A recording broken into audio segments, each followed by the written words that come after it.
What's going on, everybody? I'm Jory Goodman, the Time Teller. So guys, right after I filmed the Rolex Rumors episode, something kind of went off in my head, and it brought to light a big issue in the watch collecting world, and that issue is believing everything you see on the internet. Allow me to explain. It is 3:11 p.m. Let's get down to business.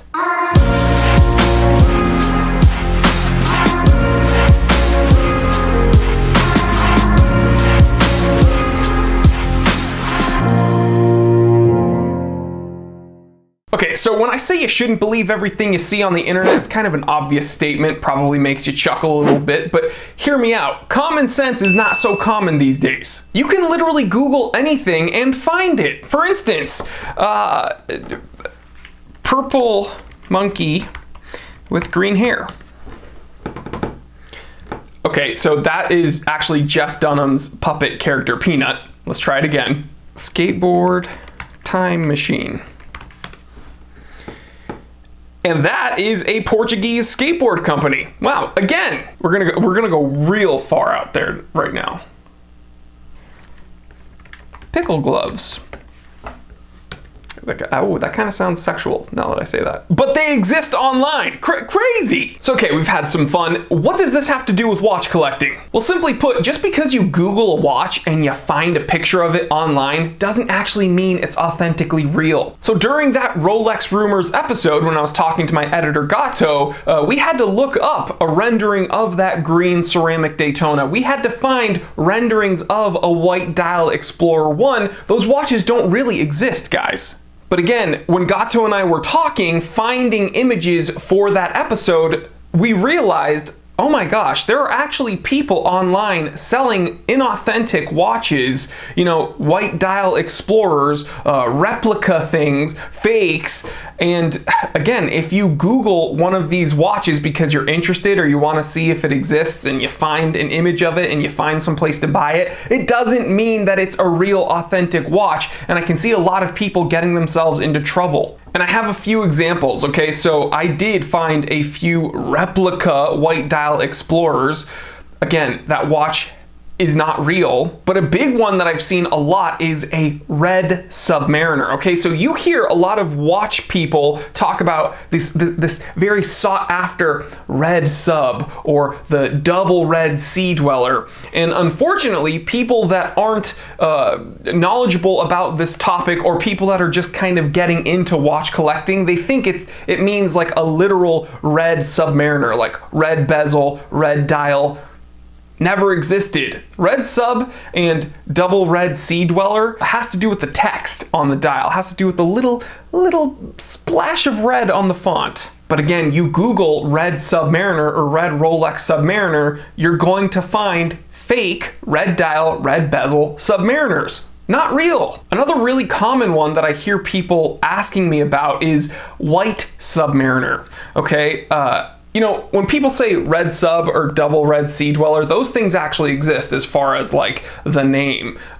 But there's not even a nickname for a white Submariner that I know of. But again, you Google that, you will find people selling inauthentic white Submariners, like white bezel, white dial. Rolex never made that. And hear me out, this is probably the most absurd thing. I've had someone send me hate mail because in a recent episode I said Rolex should bring back a moon phase with an oyster case, and someone said, oh, they already have one, why didn't you bring up this one? This guy got super upset. Take a look at what he was talking about.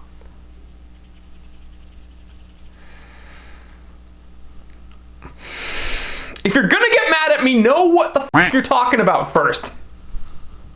See, this is what gets my goat, though, all right? The people that try to correct me like this, they always say, do your research.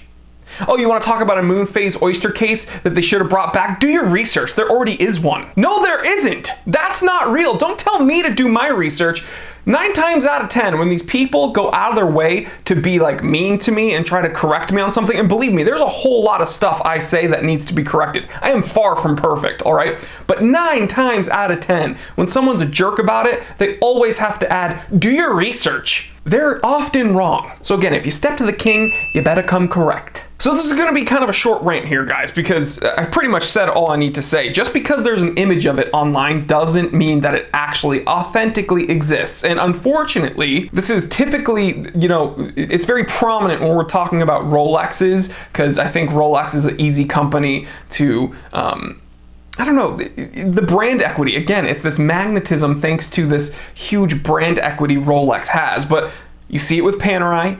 You see it with Patek, believe it or not. And you even see it with Seiko. People find renderings online. People find, you know, replica watch sellers online. I'm not gonna link any. I will never link a replica watch site.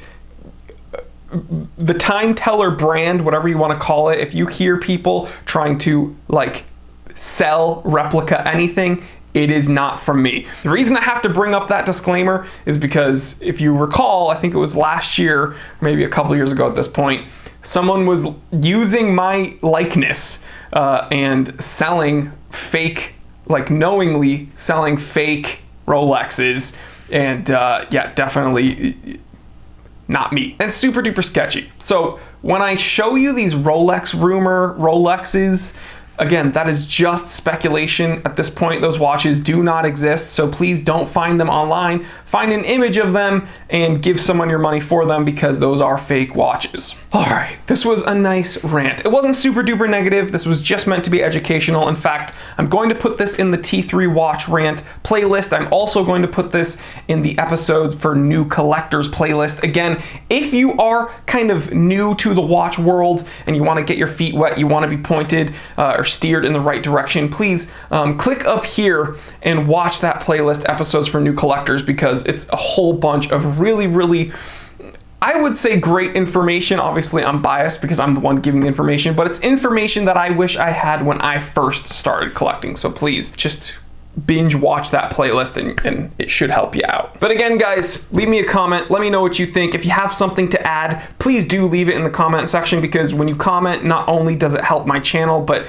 it also will help a lot of the people viewing this episode. So if you have some information, don't keep it to yourself. Come on, we don't bite. Leave it in the comment section. And again, I learn just as much from you as you do from me. So I really do appreciate that interaction. There's a whole bunch of ways to support the channel if you're interested in doing so. There's affiliate links in the description below, and when you use those links, it really does help the channel out a bunch. You can become a channel member. It's like YouTube's Patreon. $4.99 a month gets you some extra content and access to that members only Discord chat, and we do a weekly meetup with all of us. It's a whole lot of fun. It's like a Zoom call, but a bunch of knuckleheads talking about whatever we want to talk about, and it's like my favorite part of the channel, so I'd love to see you there. You can check out my personal website, thetimetellershop.com, but easily, the easiest way to support me here is just to keep doing what you're doing and watching the content, because what's a channel without a viewer? So hit that subscribe button if you haven't already, hit that like button, and hit the bell icon so you get notified every time I upload, and I'll see you on the next one, guys. Stay happy, stay healthy, stay blessed. I'm Jory Goodman, the Time Teller, and always remember, I didn't invent time,